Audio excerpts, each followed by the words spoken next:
Have you ever wanted to make something, but you had no idea how to do it, and you weren't sure if you could even pull it off? That was me about a month ago when I decided that I wanted to make a Star Wars fan film, but I have no experience with visual effects. It all started with a Star Wars movie marathon where my wife and I watched every single Star Wars in order. So after watching countless hours of Star Wars, I got to thinking, you know what? It's been a long time since I've made a Star Wars video, like more than 15 years. And the last ones that I made were bad. I mean, like really bad. Let me just show you a couple seconds of something I made in high school.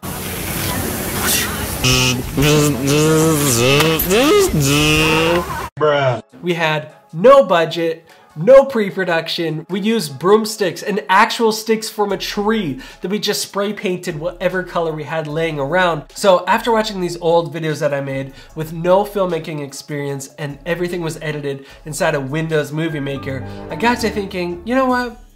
I have a nice camera now, and I've been doing filmmaking for a while. I know how to edit in something besides Windows Movie Maker. I could probably make something a little bit better, hopefully. So let's do that. But here was the problem. I have little to no experience with visual effects. Naturally, I did what anyone else would do and just pulled up YouTube and looked up how to animate lightsabers and just watched a boatload of tutorials. But the problem was I didn't have any footage to practice with. Or didn't I? So of course I pulled up that old camcorder footage that isn't even 720p and decided that I was going to remaster it, or as I like to say, George Lucas it. This is the way. And add some VFX to it. So here's a short scene with visual effects and sound effects added. Enjoy the remaster.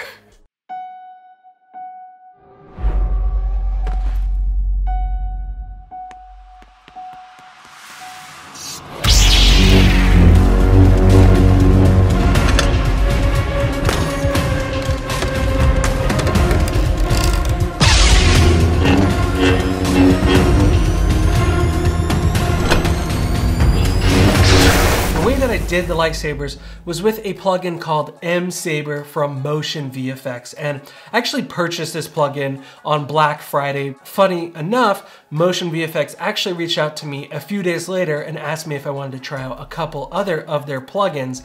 They didn't sponsor this video, but they were nice enough to give me some of these plugins to try out. With this plugin, you can literally just add the lightsaber, change the length, the shape, the glow, the color, and then you just have to keyframe every single position of the lightsaber. There may be some other ways you could do it with motion tracking and actually tracking the lightsaber footage, but because there's so much motion blur, it's pretty hard to track something like that. The only issue is that the M-Saber plugin isn't optimized for the new Apple M1 chip yet. They do have a workaround so that you can use it on it, but I didn't have a lot of luck with that myself, so I actually ended up editing the entire thing on my old 2015 MacBook Pro with an i5 processor. If you're thinking, I can't do this, I need a really high-end computer to do VFX, You're wrong. with the lightsaber stuff out of the way, I had to come up with a story. I started storyboarding something very simple. It looks like a small child could have done this. One of the first shots that of course I drew in was some spaceships. And what I wanted to have was an X-Wing and a TIE fighter or some sort of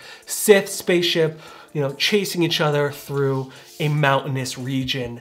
And I had no idea how to do this. But once again, the Motion VFX plugins came in clutch for me because they actually have ones to add 3D visual effects to Final Cut Pro. They have MO2 and M-Tracker 3D. And right now, I just don't have the time or brain power to learn After Effects or Cinema 4D or Unreal Engine right now. So having a plugin that can do a lot of the heavy lifting for me was huge. So if you are interested in these plugins, definitely check out the link in the description below. And I found some actual free 3D assets on, oh man, what is it called? Squid Games, Turbo Squid. So what I did, of course, was grab some stock footage first of just some drone footage and started playing around and animating an X-Wing. And after a couple hours of playing around, I had something that I thought was at least good enough. But before we could actually go out into the desert in full costume and shoot this Star Wars scene, we actually had to get some costumes and props put together. But the problem was I didn't have any. And luckily, I have a family member that's also a huge Star Wars fan. He has this really cool X-Wing fighter pilot costume. Now, I wanted the Sith character to look a little bit more dark and ominous than just showing my friend Ian's face, but I didn't want to do face paint like Darth Maul or anything like that. And we were 2 days away from filming and I had nothing. But then I started thinking, you know what? I can 3D print a mask. So I started looking online and there was a really cool Knights of the Old Republic 3D print file that had a cool kind of Sith mask. I downloaded it, put it in the software, started playing with it, and I realized, okay, this is gonna take 2 days to film. Like literally, this is gonna come off my printer the night before we go out to film. And I was a little bit worried about halfway through there because I was thinking this might fail. It was starting to actually peel up off of the print bed. If that happens, the entire print could fail. And so I was like, oh my gosh, fingers crossed this isn't destroyed because we have no other option. So, got it right here.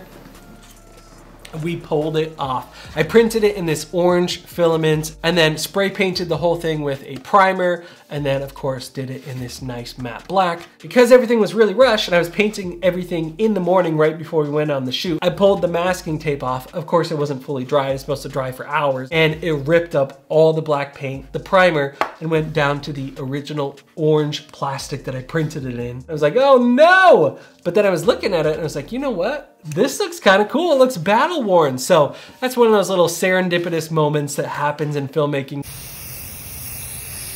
Finally, with everything in place, we packed everything into my truck and drove out to the desert. Now, once we got there, we walked around for a little bit, did some location scouting, and found the best spots for our scene. Now, we had to move quickly because the sun was setting and we actually filmed this entire thing in only 2 hours. I shot the entire thing completely handheld with my Sony FX3, all recording externally to the Atomos Ninja V in ProRes RAW. And the glass that I used to shoot everything were actually some really nice full frame Canon Cinema lenses that I was able to borrow from work. So without showing you all the behind the scenes first and spoiling the video, let's watch the final video that we made right now.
Now, I'm pretty happy with the way that this video turned out. Is it perfect? Absolutely not. Are there so many places that my VFX and things like that could improve?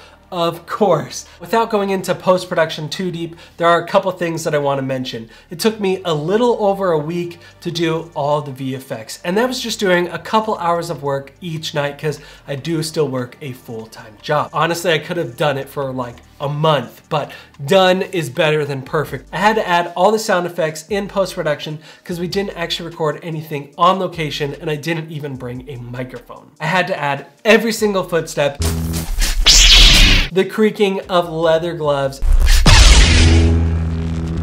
every single lightsaber movement, and even the sizzling of burnt flesh. But we still had one problem. There wasn't a single soundtrack that really brought the whole thing together. I actually pieced together 3 different soundtracks that I found on Soundstripe, and I liked the way that it was going. It just wasn't very cohesive. So I decided that it needed a custom soundtrack, and I knew that I couldn't make it, and I couldn't afford someone like John Williams. So of course I got on Fiverr and started looking around for someone that did cinematic score. And I found a guy called April Music, and he seemed like he would be able to pull something like this off. So for only 30 bucks, he made a 1-minute soundtrack that was perfectly timed to the action of this video.